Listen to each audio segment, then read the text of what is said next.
Andrew McCART, IFL TV, in association with MTK Global. Delighted once again to be joined by Dalton Smith. Dalton, it was only a couple of weeks ago I done an interview with you just to see where you are and how you're going to approach 2021. But a couple of days later, a big fight for yourself, another huge step up fight for the 13th of next month against Lee Appleyard. Just talk to me about this fight. Yeah, obviously it's a fight out what I didn't think I'd be. I didn't think it'd be my next fight, to be honest. But obviously it's been hard to get him matched up and stuff. But obviously we got offered the Lee Appleyard fight, and then we was like, I think it's a perfect fight for this stage of my career. So me and my team, we said yeah, it's a good fight, and the fight's on now. Definitely. I mean, this guy, he's so much more experienced than you, Lee. I mean, he's 32, 33 years old. He's had something like 23 fights or something like that. Vastly more experienced than you. Is this a dangerous fight for you to take at this stage of your career? Yeah, I think if you look on paper, it's a very dangerous fight, obviously. And you look on Lee's record, and he's got a couple of losses, but they've been at the top level. Mm-hmm. And obviously he's been in a lot of the championship rounds and stuff. So you could look at the fight on paper and think, you know what, it's a very risky fight. But I am confident, and I feel like it is a perfect fight for me at this stage of my career, and I think I'll learn lots from it. I asked you a couple of weeks ago when we done our first interview of the year. I said to you, if a big fight was given opportunity, would you jump at it? You said yes, I would jump at it, but it's up to my team. I let that up for my team. Now. Yes. Is this the type of fight where you had a good discussion with your dad and STN and all these guys and being like, okay, let's do it. Did you have a good discussion with your dad before this fight was made?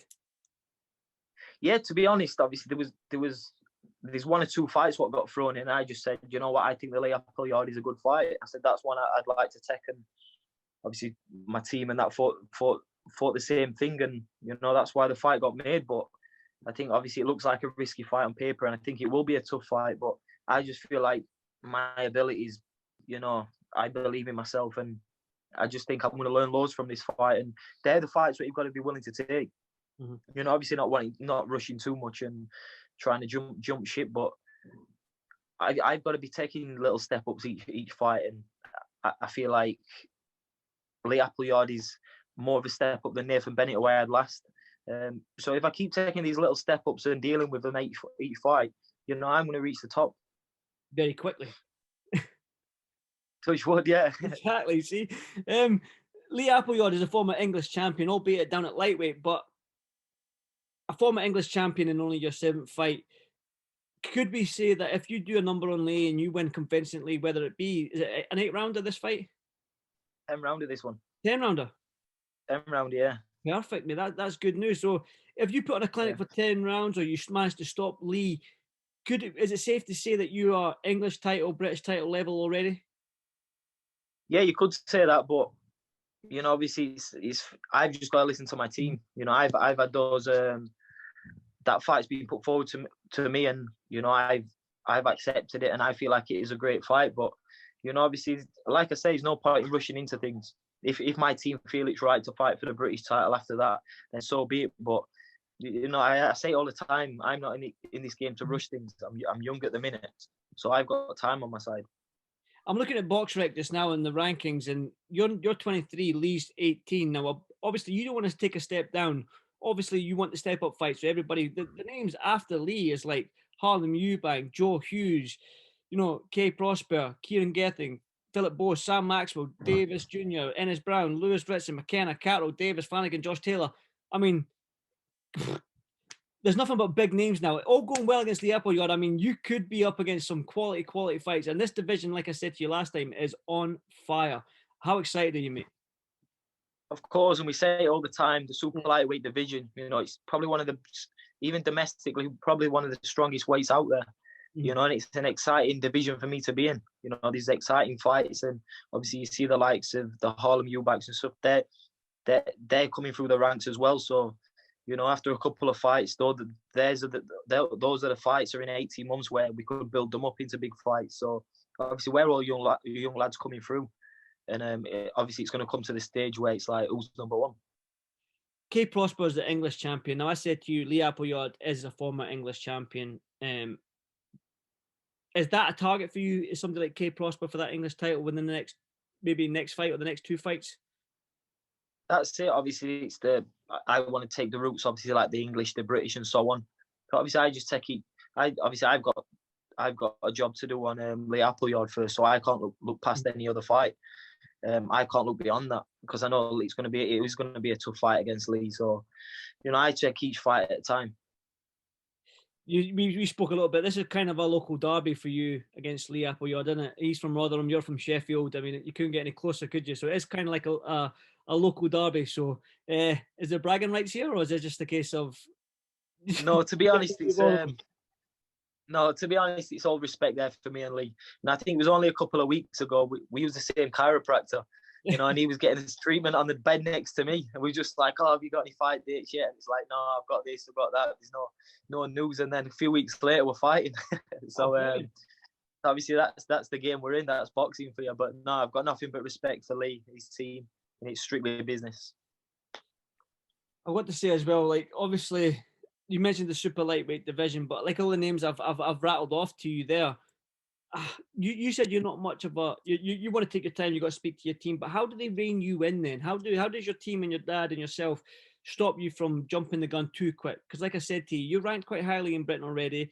You beat Lee Appleyard, all going well. Let's say you're not looking past Lee. I know that because you're a very astute young man, but how do you rein yourself in then? Because obviously you want a bigger step up, and the names above there. We're talking now Sam Maxwell's and the Kay Prospers and that. We're talking the top 10 in the UK.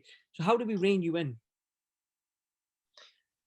You'd have to ask my team for that, my promoter. I just fight whoever's put in front of me. But obviously you've got to find a balance.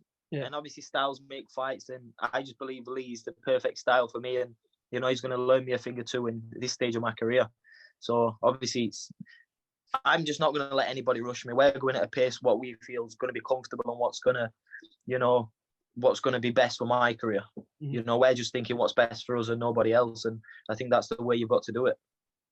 Talk to me about this fight then, Lee Appleyard. Are you confident you can go in there and put on a clinic, and possibly because you have got a high KO ratio, do you think you can possibly stop Lee? I mean, he's lost 5 times, only been stopped twice, so for you to stop Lee, it's going to be a big statement. Do you think you can do it? Obviously, I've got the capabilities to do it and the power to do it, but I think if you look at Lee's fight, he's there till the very last round. Got a good engine, fit, strong. So I'm going to prepare for a 10-round fight. And obviously, I've done it. I can do that easy in sparring, but obviously, I've just got to prove it on fight night. But if the stoppage comes, I'm confident I can get the stoppage. Me and Lee sparred about 18 months ago, so we both know each other quite a lot. So, but I'm confident I can get the stoppage. But I'm just preparing for the 10 rounds. The thing is, you mentioned you've sparred 10 rounds and stuff like that, but everyone knows that once you're under them lights and the smaller gloves, it's a totally different game. That's totally different game. It's sparring and actual fighting is 2 different sports, 2 different games, like you said. I mean, are you ready for your first 10 rounder? Well, that's it. We've got to jump in there at some stages our career, and that's it. That's it. You've got to be there one day. So I'm not going to be sat here and be padded all my career. So you've got to push yourself. It's a good Yorkshire card that you're on. I mean, you've got Lee Wood against Reece Mould, and obviously, yes. I think that's going to be a very good fight. Very good fight. That's another fight I'm looking forward to, and obviously Josh Warrington against Lara. So, I mean, Yorkshire, it's a fighting county now, isn't it? It is, yeah. They said they don't breed them as good as us up north, but well, I see. I'm further north than you, so they don't. It gets better. You're further north, even better up there. Yeah, you go further north, you get better.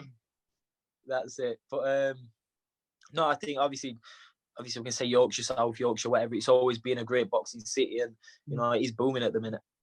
Talk to me about Warrington versus Lara, man. Good fight, isn't it?